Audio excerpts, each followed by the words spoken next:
Nous sommes le 16 juin 1983. À New York, au Madison Square Garden, Robert Duran et Demi Moore sont attendus sur le ring de boxe pour ce qui sera le combat de la décennie. Presque tout le monde s'est rassemblé pour voir ces deux-là s'affronter. Et qui pourrait les emblâmer? Ce sont des légendes vivantes. Le combat était si important que l'on a vu Mohamed Ali lui-même assis au premier rang, calculant chaque mouvement comme un véritable stratège. Avant que l'événement principal ne commence, Billy Collins et Luis Resto entrent sur le ring. Ces deux-là sont des personnes à prendre en compte. Collins a eu une courte carrière, mais il a prouvé qu'il était l'un des combattants les plus accomplis de sa ligue. Il n'a affronté que 14 adversaires, mais a gagné tous ses combats. Son palmarès est sans tache. Sur ses 14 victoires, 11 ont été remportées par KO. Ce n'est pas un homme que vous voudriez affronter. Luis Resto, de son côté, a également eu une carrière réussie, bien que son palmarès ne soit pas aussi propre que celui de Collins. Resto a disputé 30 matchs et en a gagné 20. Il a été contraint d'accepter 2 nuls et 8 défaites, bien qu'il soit toujours l'un des meilleurs boxeurs du monde à l'époque. En montant sur le ring, Resto savait qu'il serait considéré comme un étranger, car tout le monde en Amérique avait encouragé Billy Collins. Pourtant, il se donne à fond et est déterminé à atteindre le sommet, quel qu'en soit le prix. Collins met de côté tous ses doutes et prévoit de fêter sa 15e victoire ce jour-là. Ils savent tous les deux que ce combat est très important. Des centaines de célébrités allaient le regarder et les tabloïds de tout le pays allaient en parler le lendemain. À l'époque, il se battait devant un nombre incroyable de 20 000 personnes.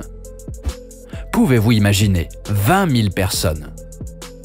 C'est plus de personnes que certains d'entre nous rencontrent en une année entière. Chacun de ces spectateurs anxieux s'attendait à un très grand match. Mais avant de continuer, n'oubliez pas d'appuyer sur le bouton j'aime, de vous abonner et de cliquer sur la cloche de notification pour recevoir d'autres superbes vidéos. Le combat. Au cours des 3 premiers rounds, Collins a réussi à donner plusieurs coups sérieux.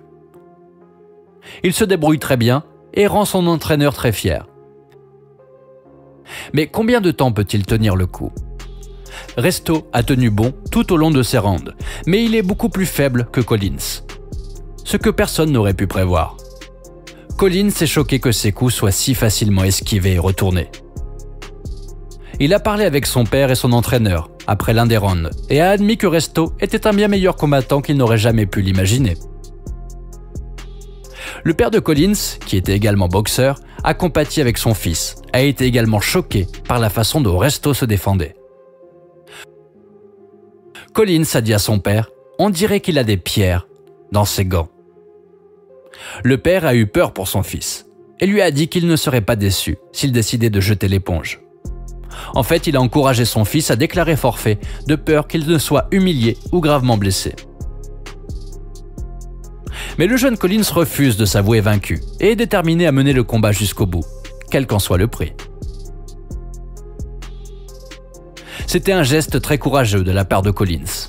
À sa place, j'aurais jeté l'éponge et je serais parti sur le champ. Le combat s'est poursuivi pendant un total de 10 rounds. Collins encaissant chaque coup comme un champion.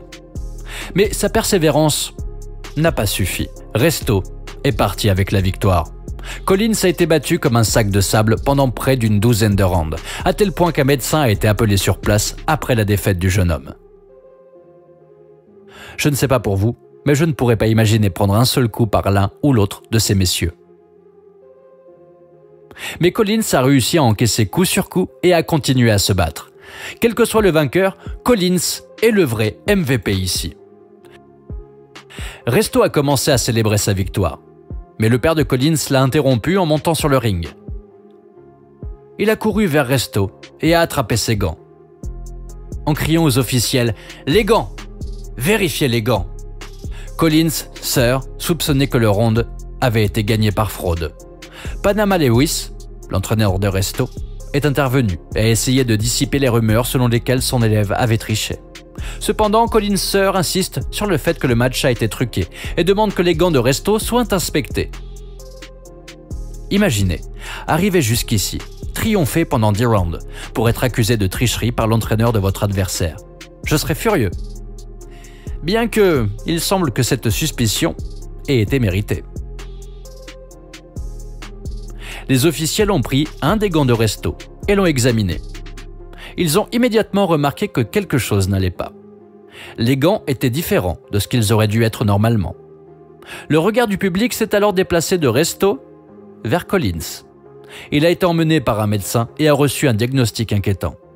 Collins a été sérieusement et irréversiblement blessé dans le combat. Le médecin pense que son nerf optique a été touché et qu'il sera probablement aveugle de l'œil droit. Les fans ont regardé avec stupeur pendant que Collins était retiré de la pièce et emmené d'urgence aux soins. Qu'avait fait Resto? Cette victoire valait-elle vraiment la peine d'handicaper quelqu'un de façon permanente? Avec ce simple combat, la carrière de Collins était terminée. Mais Resto l'était aussi. Les conséquences. La commission athlétique de New York a inspecté les gants de Resto immédiatement après le combat et a découvert qu'une petite partie de la doublure avait été découpée et que des poids d'une once avaient été cousus dans les gants. Collins et son équipe étaient incrédules. Comment quelqu'un pouvait-il faire une telle chose et mettre la vie d'un boxeur innocent en danger? Collins sœur est furieux et le combat est officiellement déclaré invalide. Après tout ce dur labeur, cet entraînement et cette persévérance, le combat n'a servi à rien. Le pire, c'est que Collins a été terriblement blessé et qu'il ne sera pas récompensé pour son comportement triomphant sur le ring. Sa carrière a été brisée sous ses yeux et il n'a rien à montrer pour cela, à part un handicap. Resto a été interdit de participer à nouveau à des compétitions de boxe. Son entraîneur, Panama Lewis, est également interdit de participation aux compétitions, mais il est autorisé à poursuivre sa carrière en tant qu'entraîneur. Si cette décision est terrible pour les deux hommes, il est évident que Collins et sa famille ont reçu la pire des nouvelles. Collins était tellement furieux contre Resto qu'il est devenu violent et a commencé à crier sur sa famille et à détruire son appartement et ses meubles. Collins a été tellement secoué par la tromperie de Resto qu'il a laissé sa colère prendre le dessus et a gardé un profond ressentiment. Ces émotions se sont répercutées sur plusieurs aspects de sa vie et ont conduit sa femme à demander le divorce et à obtenir la garde de leur petite fille. Imaginez, vous vous préparez à revendiquer votre titre de champion devant 20 000 personnes, mais on vous vole la victoire. Non seulement ça, mais votre carrière est complètement brisée et vous n'avez aucun moyen de nourrir ou de loger votre famille. Resto n'a pas seulement mis fin à la carrière de Collins, il a mis fin à sa vie entière. Tout cela au nom d'une victoire insignifiante. Le 6 mars 1984, la vie de Collins allait une fois de plus changer à jamais. C'était juste 9 mois après son infâme combat contre Resto. À cette époque, il a été informé qu'il ne se remettrait probablement jamais de ses blessures, ce qui a ancré sa conviction qu'il ne pourrait plus jamais se battre. Il n'avait que 22 ans à l'époque et n'était plus que l'ombre de ce qu'il avait été. Sa carrière était terminée.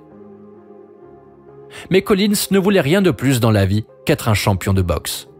Il n'arrivait pas à surmonter le chagrin et la culpabilité. Et, en ce jour fatidique, il a décidé de se saouler. Il a essayé de s'enfuir de chez lui en voiture, mais son père lui a confisqué les clés. Peu de temps après, un ami est venu le chercher pour une soirée. Alors qu'il se promène en ville, Collins convainc son ami d'échanger son siège et de le laisser conduire pendant un moment. Presque immédiatement après, Collins a laissé son chagrin prendre le dessus et aurait crié « Je vais nous tuer » en conduisant la voiture du haut d'un pont. Heureusement, l'ami de Collins a survécu à l'incident. On ne peut pas en dire autant de Collins. Mort à Nashville, tué à New York. Le 7 mars 1984, un jour après que Collins ait appris qu'il ne combattrait plus jamais, sa vie était finie. Son père a prononcé les mots infâmes. Il est mort à Nashville. Il est enterré à Nashville. Il a été tué à New York. 2 ans après la mort de Collins, Resto et Panama Lewis ont tous deux été jugés pour répondre de leurs actes. Ils ont tous deux nié avoir quoi que ce soit à voir avec les gants trafiqués. Mais la cour ne les croit visiblement pas.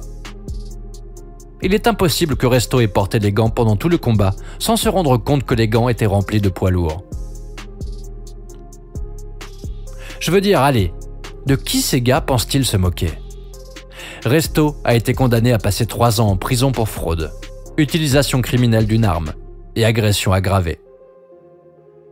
L'arme qui lui était attribuée était ses gants. Panama Lewis a été condamné à 6 ans, car la cour a des raisons de croire qu'il était le cerveau derrière le plan. Aucune preuve n'a été apportée, mais des informations ont été données aux tribunaux selon lesquelles Panama avait des liens avec plusieurs barons de la drogue qui avaient parié de grosses sommes d'argent sur Resto. Pour s'assurer de gagner le pari, Panama aurait garni les gants de poids. Peu importe les preuves qu'ils ont déterrées, ils n'ont jamais pu le prouver. Cependant, comme c'est le cas dans de nombreuses affaires judiciaires qui n'aboutissent pas, l'Amérique connaît la vérité, quel que soit le verdict. En fin de compte, le 16 juin 1983 reste l'un des jours les plus sombres de l'histoire de la boxe. Des dizaines de milliers de personnes se sont rassemblées pour assister à l'un des matchs les plus attendus de la décennie. Mais elles ont quitté la salle terriblement déçues et exaspérées. Des dizaines de célébrités ont regardé le match. Mais plutôt que d'assister à un combat de boxe digne d'être relaté, elles ont été témoins d'un crime et ont subi les conséquences tragiques. L'un des prodiges de la boxe américaine a été volé à ce monde avant même que sa carrière ne commence. Les mots de son père résonnent. Mort à Nashville, tué à New York. Dites-nous ce que vous auriez fait si vous aviez été à la place de Collins. Il semble que son père était de plus en plus méfiant à l'égard de Resto depuis le 3e round du combat, lorsqu'il a exhorté Collins à jeter l'éponge et à déclarer forfait. Si Collins avait simplement écouté son père et annulé le combat, il est possible qu'il serait encore là pour raconter son histoire. Pourtant, Collins voulait faire tout ce qui était dans son pouvoir pour prouver qu'il était digne de gagner ce match.